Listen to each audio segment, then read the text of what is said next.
ends up happening inevitably is a couple weeks later, if you've made a goal to not eat any junk food, a couple weeks later, all of a sudden you're sitting there and you got to smash back half a bag of potato chips.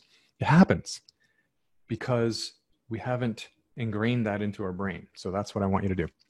So in order to make that lasting change, you need to understand what you want, know why you want it, and know who you must become, identity. All right.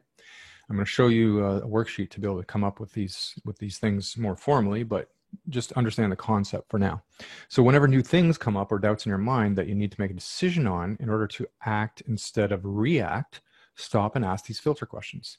Is this something that is vital, a vital contribution to my intrinsic value-based goal of who I want to become? Right? Is it contributing to progressing me to what I want to do in life? And then what are the options in terms of the action that I can take that will make me happy? Joy in the moment is very, very key here. And will it contribute to the success for me or for my clients or for the people I'm trying to help? Is it urgent or important? So plan to do the important things, right? If you plan to do the important things, the urgent stuff goes away. The firefight stuff, the things you're reacting to will go away.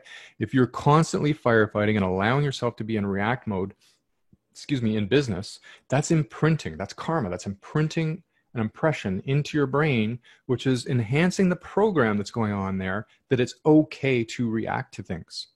See what I'm talking about here? So if you're doing that all the time, all you're doing is strengthening that program. So stop doing it. All right.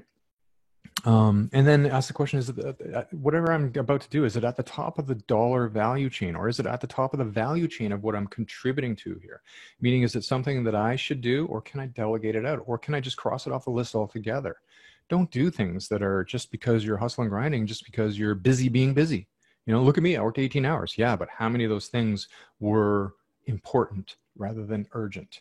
Or how many of those things needed to be done rather than you're just busy being busy?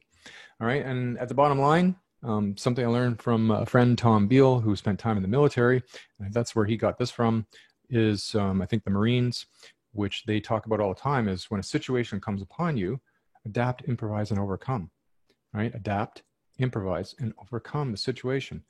The, what is that book called?